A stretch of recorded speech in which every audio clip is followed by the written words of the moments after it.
So I want you to get real with your health. And when I say that is that we do a lot of things in our life and we don't really understand why we're doing it. We start spiraling out of control. And I want you to say that it's not about the process. We're going to talk about why how we look at things really make a huge difference in our life. So I want you to sit back and say, what is it that I'm doing right now? How do I feel in my health? How many are you dieting to help you with your health? Okay. How about exercise? Adding exercise in? Great. Okay. And how many of you believe that being thin is the true indicator of health? Is that why we're dieting? Is that why we're exercising? That's amazing. I like that not many hands went up, because what we're doing is we're actually waging a war on our bodies by doing these. So, so as we're dieting, dieting has the word die in it because we're, because it really is. We're sitting there and we're so focused on what it is we're eating and what we should have and what we shouldn't have that we forget that nutrition is the basis of why we eat. So dieting really needs to be more about thoughtfulness about what we're actually doing. And exercise, another process is that making sure we're doing things that we really want to do. You know, is it necessary to be in the gym 20 minutes? Should I be outside getting some sunshine? I'm a walker, so that's what I do. So the important thing is when you question your health, how are you doing at this moment? You know, are you so caught up in that process? And make sure that your body and how you're feeling is the center of why you're doing these processes. So what I like is, my favorite quote is by Mother Teresa. My own mother is named Teresa. Maybe that's why, I don't know. She was actually the basis of my thesis as well on health and well-being, is that, you know, do not wage war on things because I'm not going to show up. It doesn't serve me or anybody else in the world to be sitting there being so angry and pushing things forward. We need to find peace. We need to find peace in ourselves and peace in the world. Bless you. So where are we creating problems that don't really exist? You know, we make these choices when we're eating on, okay, we're told that this is the right thing for me to eat or not eat. Gluten seems to be one of the big things right now is let's not eat gluten. Gluten's a terrible thing. We can't process it. It's horrible for our body. But in reality, only 1% of the population has celiac disease. So maybe one person in this audience has celiac. And whatever we restrict, we can create more problems because our bodies are no longer able to adapt to it. So in the US, 1 out of 100, so when you're in a room of 100 and 1 out of 133 is kind of an estimate or a guesstimate. And what I like to say is whenever we're looking at statistics to say, am I included? Say no. And, just really say no. It's not me until you're proven that it is you. Just don't jump on the bandwagon and make all these changes that don't really help you be a better person. The next one is sugar consumption. Sugar's bad. Sugar is terrible. Sugar is like crack. So what do? Let's remove sugar. Anti-sugar, sugar substitutes, sugar whatever, again, restrictive. We need to be more conscious of what we're actually doing to our bodies. Is it good? Is it bad? Sugar, let's not, it actually is not a good thing for you. But I had worked for the #2 beverage company when Splenda was coming into the industry. And I was in the lab at the time, and they were saying, there's this new great sugar substitute. We have to put it into our product, but it's not approved yet. And the technicians were like, Sharon, come over here. Put your finger on the slide here and put it to your mouth. Now, I couldn't even see it. It was so small. I said, I don't see it. Where is it? Don't worry, just put your finger, it'll attach to your finger. I put it into my finger. My entire throat instantly went numb from here all the way down to my stomach. And it felt like a rock. And I started to panic. And I'm like, what is this stuff? You're going to put this in all this soda? And they're like, don't worry, drink this. Like I learned. I took the drink and I drank it. And I'm like, okay, what am I, Alice in Wonderland here? I don't know. So I drank it, and instantly I felt better.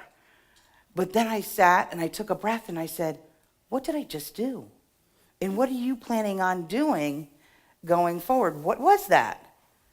Again, I reacted. I did what someone told me to do again and again. And then I said, why? Why did I do this? And it really scared me to think that this is something that we're using because it's not sugar or it's better for me, and I never questioned how it made me feel.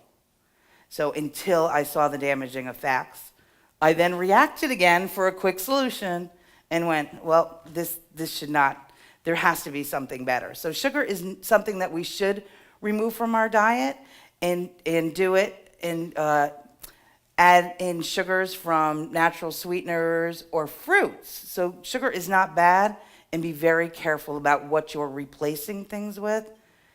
Be really conscious. Think about how it makes you feel.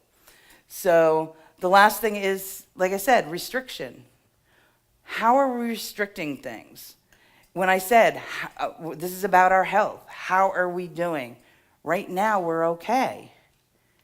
But if we eat something, drink something, or how far out of our comfort zone are we going to push ourselves so that we're hurt? So we need the ability to judge well. And at the bottom, I wrote, the direction we need to understand, because it's going to shatter our common life. So when we're trying to be healthy, what is the reason? What is it really making us healthy, or is it making us sicker, or just following a process because we were told this was the right thing? It needs to be about you. Changing your mindset, how does it serve you? I go back to a different time. I was actually sitting in an office of a high-end executive, and I made sure that I ate perfectly, and I had this amazing career, and everyone told me, do this and don't do that, and I did something else anyway. But I was really cautious about what I was eating because I wanted to be the best person on the outside to appear as if everything was okay. But he had these fireballs on the side of his desk, and he's like, Sharon, you can do this. And I'm like, I can do anything. I took this fireball out, and I started eating it, and we were having a conversation, and he said, what's going on? And I'm like, nothing. And I took it out of my mouth, and he stopped and looked at me. And I was like, what's going on? He's like, what are you doing? I'm like, what do you mean, what are you doing?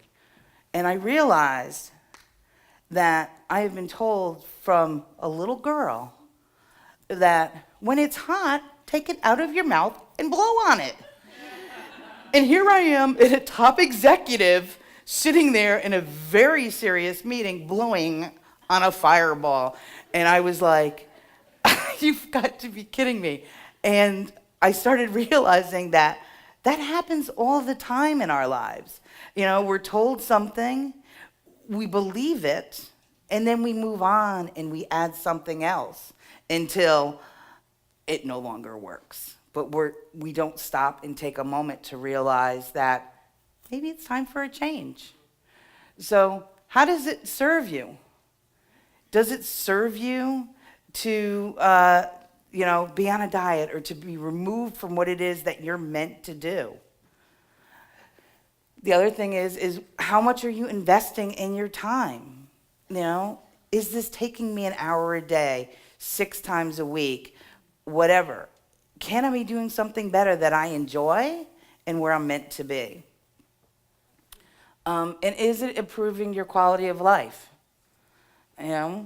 We can all do a lot more. We have those little check boxes and those to-do lists.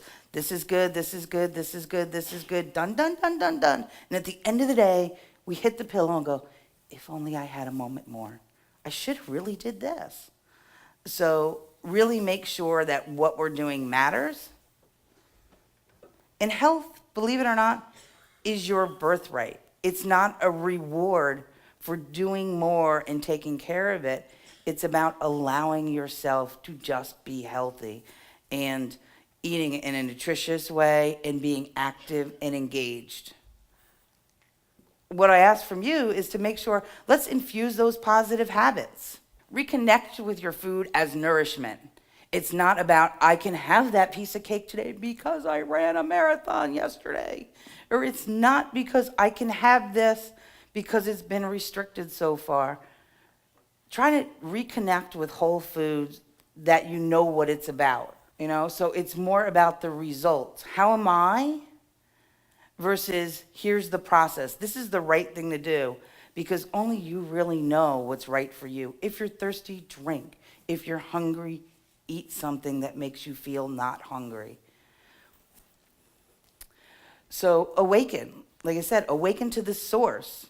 A lot of times people will eat something because it's fast. I will go to that exercise program because it's fast, it's scheduled, but it doesn't really fit in your life.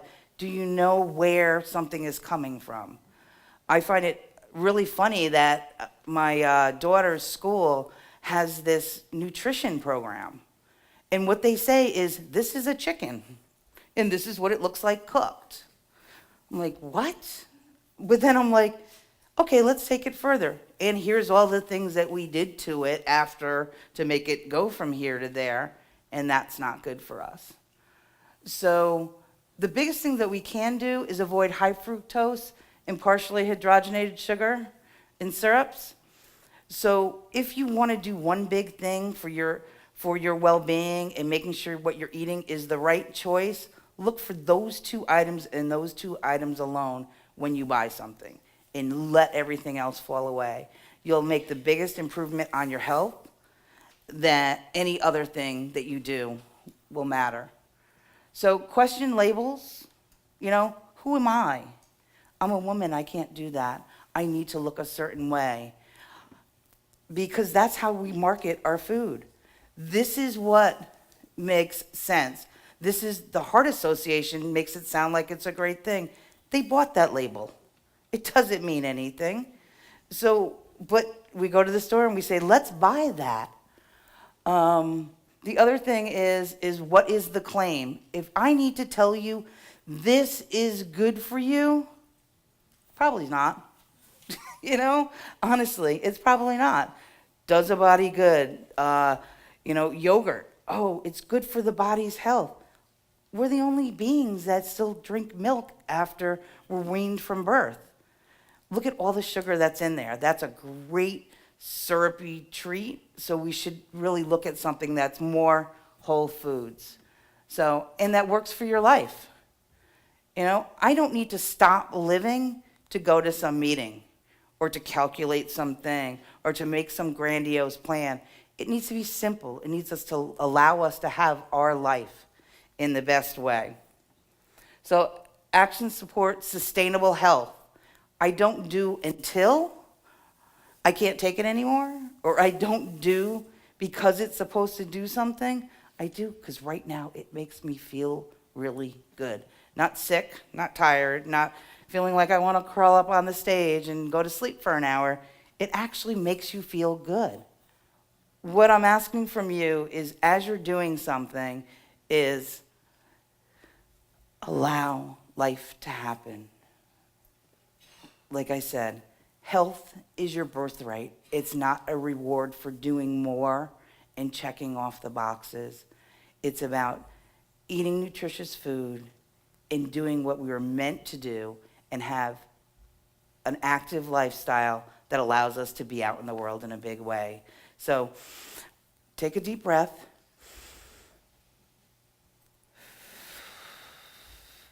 Let it go. And know that we're meant to be here and that we are well. Thank you.